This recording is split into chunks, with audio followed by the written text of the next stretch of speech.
Remember to subscribe to our YouTube channel at NDN TV Nigeria. Click on the subscribe button and be the first to get notifications. In the last few weeks, there have been renewed agitations over the refusal of oil companies to relocate their administrative and operational headquarters to the Niger Delta, which was part of a 16-point demand presented to President Muhammadu Buhari in November 2016 as a precondition for lasting peace and development in Nigeria's oil-producing communities. Correspondent Tekena Meforo reports that the renewed call for the relocation of oil firms to the Niger Delta follows a recent threat by the Supreme Igbesu Liberation Fighters to resume hostilities in the region should the federal government fail to immediately act on the demands made by Niger Delta leaders to enthrone lasting peace and development in the region.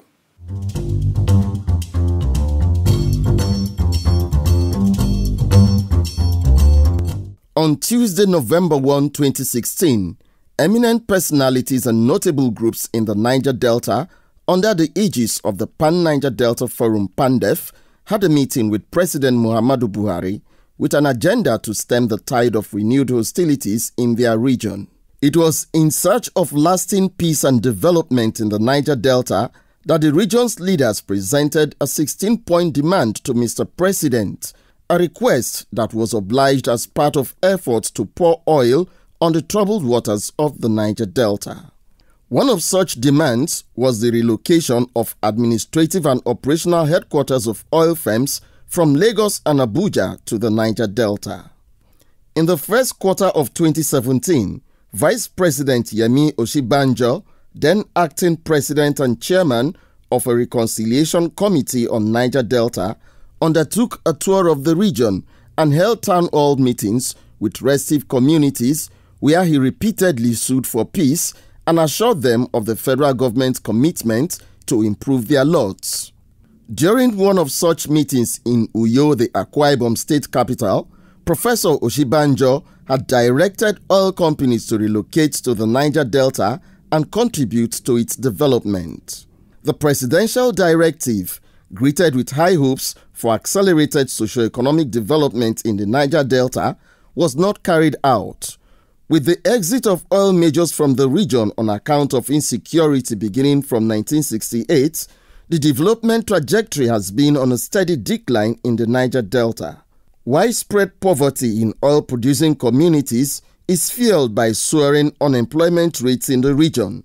In the last 5 years, the National Bureau of Statistics has consistently ranked Nigeria's largest oil-producing states of Delta, Akwa Ibom, Rivers and Bayelsa among states with highest unemployment rates in the country.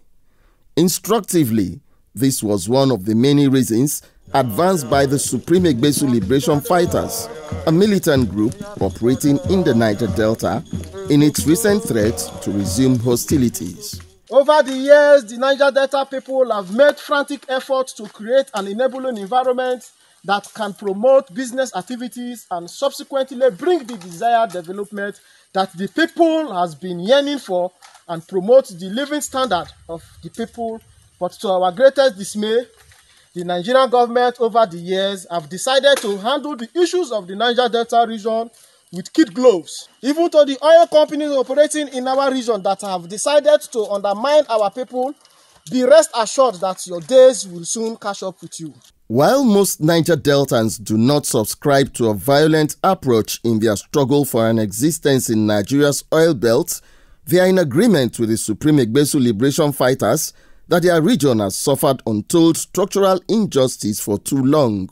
They argue that the security challenge in the Niger Delta advanced by the oil companies to justify their deployment to Lagos and Abuja is a mere hoax concocted to perpetuate poverty and underdevelopment in the region. The Niger Delta is more secure, but it is a calculated attempt to continue to brand us in a light of being violence, so that they will continue to cut away our resources. River State is not violent when Ajib, Total, and what have you wants to bring their staff to drill oil. But River State is very violent and unsafe when it has to do with the proceeds of the oil they get from us. I'm using oil as a yardstick, not just oil, you know. We have companies in Rivers State doing well, like the Indorama, all of them. They have not complained before. If you want to look at the gamut of the challenges of the region, it has to do so much with poverty. And the only way you can think of tackling poverty is to create plenty of employment for the people. And one way to create those opportunities is to have OICs relocate the operational bases to the region. The only thing left in the Niger Delta is politics, and that is the prescription for endemic poverty. It's not good for the region. The region will lose competitiveness, it will lose political capacity, it will lose even the fundamental right of aspiring for political positions at a national level, because you don't have the population base to support such aspirations. And who has done that to us? 20 years of bad political leadership in the Niger Delta.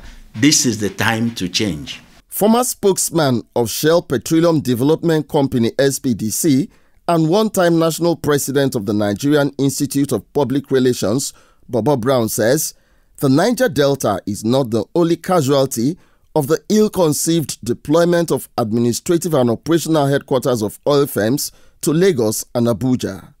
Keeping the corporate offices of the oil and gas business outside the Niger Delta has increased the cost of operation on a barrel of oil by more than 100%. For NNPC to be in Abuja, the oil fields in Boni, in Brass, in Egbana, in Wari are paying for the NNPC office in Abuja and the staff there. So all of these are factored into the cost of a barrel of oil in Nigeria. The point what one is making now is that the intensive redeployment of management resources outside the Niger Delta to run the oil and gas industry has increased the cost of operation to now an unbearable level because of the drop in the price of oil in the international market. Therefore, you don't need a militant group to tell the federal government that you're burning your finger. Since oil exploration and production commenced in the Niger Delta over 60 years ago, the region, which ordinarily accounts for one of the richest ecosystems on the African continent with a wide range of biodiversity, has gradually transformed into a wasteland on account of severe environmental degradation occasioned by oil drilling. The clamor for the relocation of oil companies, in addition to 15 other demands presented to the federal government in November 2016, is with a view to ameliorating the plight of long-suffering oil-producing communities in the region. Given the government's tardy response to their legitimate demands, not a few Niger Deltans are getting increasingly worried about the future of their region. In their submission, they maintain that justice delayed is justice denied. Inside the Niger Delta,